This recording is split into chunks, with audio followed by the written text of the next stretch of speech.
আমার শাশুড়ি আমার পেটের বাচ্চা নষ্ট করে ফেলেছিল। যে শাশুড়ি আমাকে কোনোদিনই দেখতে পারতো না, সারাদিন শুধু আমার নামে কুৎসা রটাতো, সেই মানুষটাই হঠাৎ একদিন এত মায়া দেখাতে শুরু করলো যে আমি নিজেই বুঝতে পারিনি সেই মায়ার আড়ালে আমার জীবনের সবচেয়ে বড় সর্বনাশ লুকিয়ে আছে। সেদিন বিকেলে আমি রান্নাঘরে দাঁড়িয়ে ডাল রান্না করছিলাম। আমার পেটের 7 মাসের সন্তান তখন মাঝে মধ্যেই নড়াচড়া করছিল। সেই অনুভূতিটা ভাষায় প্রকাশ করার মতো ছিল না। মনে হচ্ছিল আমার পৃথিবীটা ধীরে ধীরে পূর্ণ হয়ে উঠছে। ঠিক তখনই আমার শাশুড়ি বাইরে থেকে হাতে একটা মিষ্টির বাক্স নিয়ে ঘরে ঢুকলেন। আমি অবাক হয়ে তাকিয়ে রইলাম, কারণ তিনি কোনোদিন আমার জন্য এক গ্লাস পানিও এনে দেননি। উল্টো আমি একটু বসে থাকলে বলতেন, গর্ভবতী হলেই কেউ রানী হয়ে যায় না। কিন্তু সেদিন তার মুখে হাসি ছিল। তিনি আমার সামনে প্যাকেট খুলে বললেন, বৌমা, এই মিষ্টিটা খাও। বাচ্চা পেটে থাকলে কত কিছু খেতে ইচ্ছে করে। আমার পোলারা তো সংসারের খরচ মিটিয়ে ভালো কোনো খাবার খাওয়াতে পারে না। আমি বিস্ময়ে তার মুখের দিকে তাকিয়ে রইলাম। এই মানুষটাই কি সেই মানুষ যিনি প্রতিদিন আমাকে অপমান করেন? আমি কিছুক্ষণ ইতস্তত করছিলাম, কিন্তু মনে হলো হয়তো নাতির মুখ দেখার আনন্দে উনি বদলে গেছেন। একটা মিষ্টি হাতে নিয়ে মুখে দিলাম। তিনি দাঁড়িয়ে দাঁড়িয়ে দেখলেন আমি পুরোটা খেয়ে শেষ করছি কিনা। তারপর বললেন, আর একটা খাও। আমি হেসে বললাম, না মা, একটা খেলেই হবে।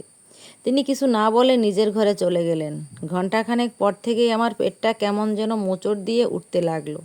তার একদিন পর থেকেই পেটের ব্যথা শুরু হলো। প্রথমে ভাবলাম হয়তো গ্যাসের সমস্যা, কিন্তু ধীরে ধীরে ব্যথা এতটাই বাড়তে লাগলো যে আমি সোজা হয়ে দাঁড়াতেই পারছিলাম না। আমি বিছানায় বসে কাঁদতে শুরু করলাম। আমার স্বামী তখনও বাড়ি ফেরেনি। আমি শাশুড়িকে ডাকলাম, মা, আমার খুব ব্যথা করছে। তিনি দরজার সামনে এসে একবার তাকিয়ে বললেন, গর্ভবতী হলে একটু আধটু ব্যথা হবেই, বলেই চলে গেলেন। আমি ফোনে আমার স্বামীকে কাঁদতে কাঁদতে সব বললাম। সে আতঙ্কিত হয়ে বলল, আমি এখনই আসছি। আধ ঘন্টার মধ্যে সে বাড়িতে পৌঁছে আমাকে হাসপাতালে নিয়ে গেল। ডাক্তার আমাকে দ্রুত ভর্তি করলেন। পরীক্ষা নিরীক্ষা চলতে লাগলো। আমি শুধু একটাই কথা বলছিলাম, ডাক্তার, আমার বাচ্চাটাকে বাঁচান। ডাক্তাররা চেষ্টা করলেন, কিন্তু কয়েক ঘন্টা পর একজন ডাক্তার খুব শান্ত গলায় বললেন, আমরা দুঃখিত, আপনার বাচ্চাটা পেটের ভেতর মারা গেছে, তাকে বাঁচানো সম্ভব হলো না। মুহূর্তের মধ্যে আমার পৃথিবীটা অন্ধকার হয়ে গেল। আমি শুধু চিৎকার করে কাঁদছিলাম।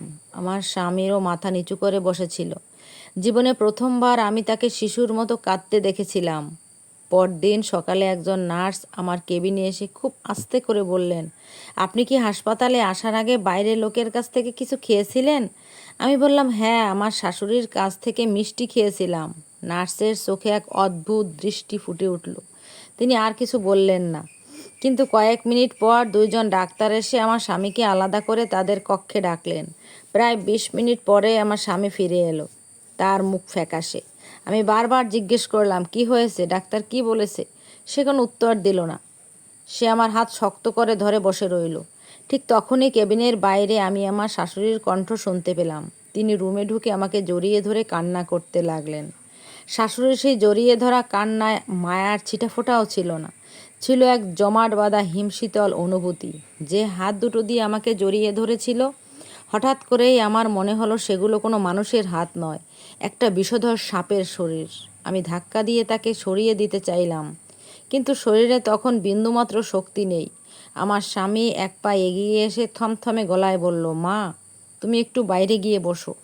শাশুড়ি আঁচলে মুখ মুছে চোখে কৃত্রিম বিস্ময় ফুটিয়ে তুললেন, কেন রে বাবা? আমি তো আমার বৌমার দুঃখে। স্বামী বলল, না, তুমি বাইরে গিয়ে বসো। এবার স্বামীর গলার আওয়াজ এতটা গম্ভীর আর ধারালো শোনালো যে শাশুড়ি আর একটা কথাও না বাড়িয়ে ঘর থেকে বেরিয়ে গেলেন। যাওয়ার আগে দরজার দিকে ঘুরে আমার দিকে একবার তাকালেন। সেই দৃষ্টিতে শোকের কোনো চিহ্ন ছিল না, ছিল এক অদ্ভুত হিংস্র সতর্কতা। তিনি রুম থেকে বেরোতেই আমি স্বামীর হাত চেপে ধরলাম। ডাক্তাররা তোমাকে কি বলছে? সত্যি করে বলো। আমার স্বামী মুখ তুলে আমার দিকে তাকালো। তার চোখে তখন কোনো জল নেই, কেবল জ্বলছে তীব্র এক দাবানল। সে পকেট থেকে একটা রিপোর্ট বের করলেন। ডাক্তাররা এই রক্তের রিপোর্ট দেখে স্তম্ভিত হয়ে গেছে। স্বামী কাঁপানো গলায় বলল, তোমার রক্তে খুব উচ্চমাত্রার এক ধরনের বিষ পাওয়া গেছে, যা গর্ভাবস্থায় দিলে কয়েক ঘন্টার মধ্যে গর্ভপাত ঘটায় এবং বাচ্চার হার্টবিট বন্ধ করে দেয়।